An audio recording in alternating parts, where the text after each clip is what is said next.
ដែលគាត់មិនចេះវិញគាត់ច្បាស់ជាមានភាពស្មុគស្មាញហើយគាត់ពិបាកហើយពេលខ្លះគាត់អាចគិតថាម៉ាស៊ីនរបស់គាត់ខូចឬក៏មានបញ្ហាអ្វីអញ្ចឹងបងប្អូនដែលប្រើចំពោះអ្នកដែលប្រើ L85 ក្តីឬក៏ L1805 ក្តី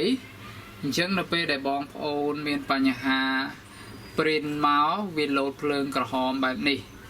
អញ្ចឹងបងប្អូនដែលគាត់ចេះប្រើយល់គាត់យល់ថាជារឿងនេះជារឿងធម្មតាប៉ុន្តែបើបងប្អូនដែលគាត់មិនចេះវិញគាត់ច្បាស់ជាមានភាពស្មុគស្មាញហើយគាត់ពិបាកហើយពេលខ្លះគាត់អាចគិតថាម៉ាស៊ីនរបស់គាត់ខូចឬក៏មានបញ្ហាអ្វីអញ្ចឹង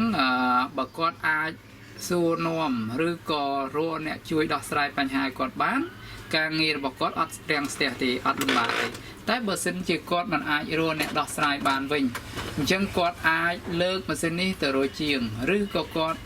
រងចាំរហូតដល់មួយថ្ងៃឬក៏ពីរថ្ងៃដើម្បីឲ្យគេជួយដោះស្រាយឲ្យគាត់បានអញ្ចឹងនឹងស្ទះបញ្ហាតិចតួចប៉ុន្តែបើយើងមិនដឹងគឺវានឹងមានបញ្ហាធ្ងន់ធ្ងរសម្រាប់ការងាររបស់យើងអញ្ចឹងខ្ញុំចង់បង្ហាញថានៅពេលដែលម៉ាស៊ីន print របស់យើងនេះมัน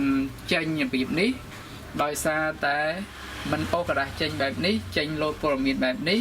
គឺដោយសារតែសន្ទះមុខខាងក្នុងនេះសន្ទះមុខដែលដកกระดาษចេញនេះយើងរុញអាប់ឬក៏យើងជ្រុលដៃធ្វើឲ្យវាបិទមុខបន្តិចវានឹងអត់ចេញវានឹងលោតពណ៌អញ្ចឹងតែបើយើងទាញចេញមកអញ្ចេះផុតអញ្ចេះម៉ាស៊ីនរបស់យើងនឹងអូសกระดาษចេញតែម្ដងអញ្ចឹងមិនថាបងប្អូនប្រើ L85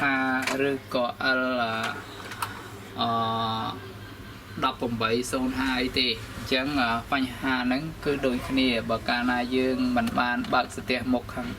នេះទេគឺយើងអូសกระดาษមកអត់ចេញទេអញ្ចឹងណាវានឹងលោតភ្លើងក្រហម2ហ្នឹង